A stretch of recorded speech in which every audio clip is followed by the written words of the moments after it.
What the Jews do, a Dvar Torah for Parashat Vayera. Since the beginning of the current war in Israel, my constant companion is the feeling that the whole world is watching us. This isn't new. The world has always held us and always will hold us, the Israeli nation, to standards it never plans to meet itself. But the last few weeks have deepened this feeling tenfold. Despite Ben-Gurion saying it is not important what the Gentiles say, it's important what the Jews do, rarely was what the Jews did not followed by what the Gentiles said, and social media has done nothing to reduce this phenomenon. Therefore, although 1. Many people have strong opinions about the morals expected of us in combat and everyday life, and 2. I usually enjoy dealing with the subject whose importance is less obvious, this week, a three-way collision between what's happening in Israel, what I taught in class, and the parashah led to the product in front of you. Choosing Avraham in the previous parashah focuses our discussion on his and our role in the world.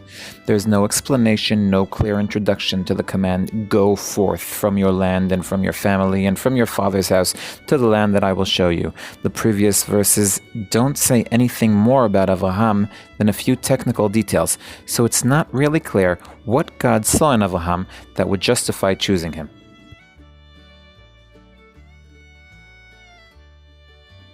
Also, Avraham's role is a bit vague.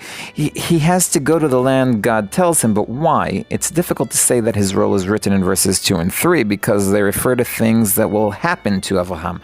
God will make and increase and bless and light. The nations will be blessed and Avraham will only be a blessing. And none of these are Avraham's actions. It's worth noting that throughout Parashat Lech Lech things don't get any clearer. There are stories about Avraham that testify to many of his qualities. However, God speaks to him mainly to assure him of promises regarding the people and the land. The first time God deviates from this format is in the commandment to circumcise himself, where he tells Avraham he must walk before God and be Tamim. This command leads to a world covenant that will be expressed by circumcising all males. But even this introduction or this instruction isn't flawless. What does walking before God and being Tamim mean? And it belongs to the previous parasha, so we won't deal with it now. The beginning of our parasha continues the theme from the previous parasha, where the first story has two of the prominent elements of last week's parasha. 1, there is a story about Avraham's outstanding qualities, hospitality, diligence, honor, and others, and 2, a promise of children. But at the end of the story, something happens that we haven't seen yet. God suddenly reveals to us what he chose Avraham for and why. God decides that he must share with Avraham his decision to destroy Sodom because Avraham will become a great and vast nation and all the nations of the land will be blessed through him. Avraham has responsibility for what happens in the world, and the reason that Avraham was specifically chosen is revealed because I know him for the sake that he will command his sons and his household after him to keep the ways of God, to do tzedakah umishpat.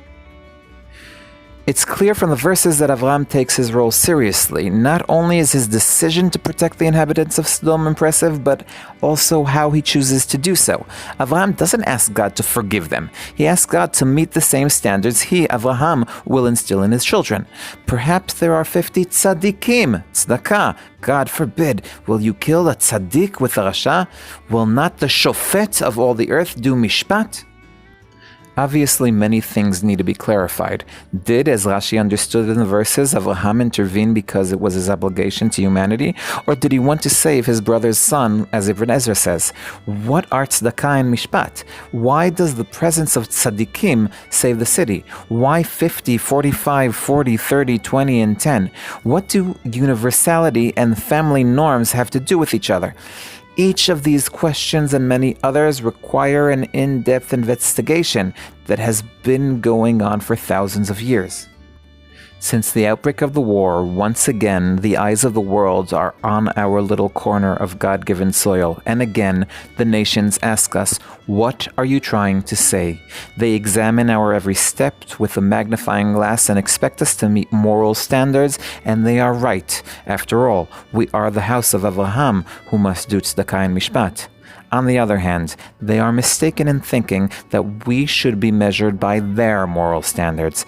Our own ruler takes into account a combination of tzedakah and mishpat that compiles the derech of Hashem.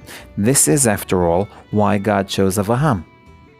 I'm not saying what the moral criteria that should guide our fighting is. Many greater and wiser people than me have engaged, are engaging, and will engage with this question. I'm not sure it's necessary to figure this out while fighting either. When you have to shoot, shoot. Don't talk. But, as the great nation who descended from Avraham, his sons, and his house after him, whom he taught how to keep the way of tzedakah and mishpat, we should have a clear answer to the other nations when they ask us, what do you want from us? And no less important, we should have an answer for ourselves. לעילוי נשמת תלמידי האהוב והגיבור עמיחי שמעון בן ישי ובת ירובים השם ייקום דמו, deviates, one who loves tzedakah, mishpat, and Tanakh.